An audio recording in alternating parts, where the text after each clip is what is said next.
దేవదేవుని సన్నిధిలో నాటి కాలకేయుల అకృత్యాలపై ఈనాడు దినపత్రిక ఎడిట్ పేజీ నుండి ఈ వీడియో లాగ్.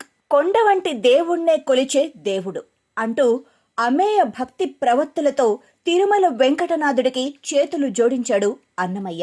కన్నులెదుటుదే ఘన వైకుంఠము అని ఆయన ప్రణమిల్లిన తిరుమల కోట్లాది మందికి పరమ పవిత్రమైన పుణ్యక్షేత్రం.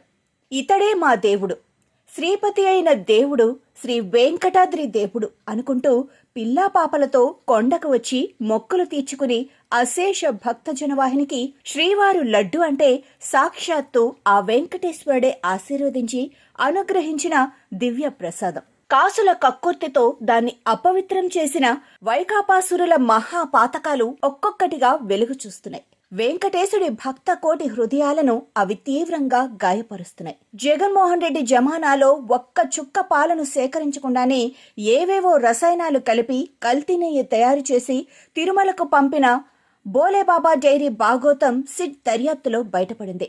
దాని గురించి నాటి టీటీడీ ఈవో ధర్మారెడ్డిని ప్రశ్నిస్తే హైకమాండ్ ఒత్తిడితోనే ఆ కల్తీ నెయ్యి సరఫరాకు తాను అడ్డు చెప్పలేదని బదులిచ్చినట్లు బోగట్ట. ఏడుకొండలవాడి సేవకుడునని మరిచిపోయి అధికార బాధ్యతల్లో ఉన్నన్నాళ్లు వైకాపాధినేత సేవలోనే తరించిపోయిన భ్రష్ట చరిత్ర ఆ మాజీ ఉన్నతాధికారి సొంతం. అవినీతి ఆరోపణలు, అడ్డుగోలు వ్యవహారాలతో అధర్మారెడ్డిగా పరువు మాసిన ఆయన హైకమాండ్ అని చెబుతున్న ఆ పెద్ద మనుషులు ఎవరు అన్నది బహిరంగ రహస్యమే. బొంకరా పోలిగా అంటే టంగుటూరి మిరియాలు తాటికాయలంతా అన్నాడట వెనుకటికొకడు. అచ్చం అలాగే పచ్చి అబద్ధాలాడటంలో జగన్ నోటికి హద్దుపద్దు ఉండదు. అలాంటైనా మొన్న మధ్య సత్యహరిశ్చంద్రుడి వేషం కట్టుకొని తిరుపతి లడ్డు తయారీలో కల్తీ నెయ్యి వాడారని చెప్పటం అబద్ధం కాదా? అది ధర్మమేనా, న్యాయమేనా అని కడవల కొద్దీ మొసలి కన్నీరు కాచేశారు.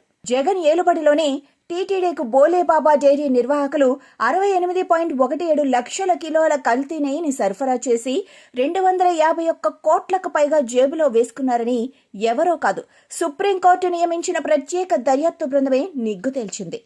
అప్పట్లో తిరుమల తిరుపతి దేవస్థానం బోర్డు చైర్మన్ గా ఉన్న జగన్ బాబాయ్ వైవి సుబ్బారెడ్డికి ఈ అక్రమాల గుట్టంతా తెలుసన్న సంగతి కూడా బయటకొచ్చింది. కమిషన్లకు లొట్టలేస్తూ వెంకటేశ్వరుడి సన్నిధిలో కల్తీ నెయ్యితో మహాపరాధానికి ఒడిగట్టి భక్తుల ఆరోగ్యంతో ఆటలాడుకున్న వారెవ్వరూ క్షమార్హులు కాదు. తిరుమలను తన స్వార్థం కోసం వాడుకోవటం జగన్ కు కొత్తేమీ కాదు. 2019కి ముందు పింక్ డైమండ్ అంటూ వకుళమాత పోటుతో తవ్వకాలు చేశారంటూ నోటుకొచ్చిన అసత్యాలెన్నో వల్లవేశారు. అలా బూటకప్పు ప్రచారంతో పదవిలోకి వచ్చాక అయిన వారికి తిరుమలలో సర్వాధికారాలు కట్టబెట్టారు. ఆ మహిమాన్విత క్షేత్రాన్ని అడ్డుపెట్టుకుని తన రాజకీయ ఆర్థిక ప్రయోజనాలను నెరవేర్చుకునే కుతంత్రాలకు పాల్పడ్డారు. ధర్మారెడ్డి, భూమన కరుణాకర్ రెడ్డి లాంటి వివాదాస్పదులకు, మరికొందరు నేర చరితులకు తిరుమలను పునరావాస కేంద్రంగా మార్చి భక్తుల మనోభావాలపై గొడ్డలు వేటు వేశారు. టీటీడీ బడ్జెట్ నుంచి సివిల్ పనులకు ఇష్టారాజ్యంగా నిధులు కేటాయించి వాటిని దారి మళ్లించే భ్రష్టాచారాలకు జగన్ మృత్యులు తెగబడినట్లుగా కథనాలెన్నో వెలువడ్డాయి. దేవదేవుడి సొమ్మును దిగమింగిన ప్రబుద్ధులందరికీ తగిన దండంలో పడేలా చూడటం, వాళ్లు కాజేసిన సొత్తును అణాపైసలతో సహా కక్కించటం కూటమి సర్కారు కర్తవ్యం.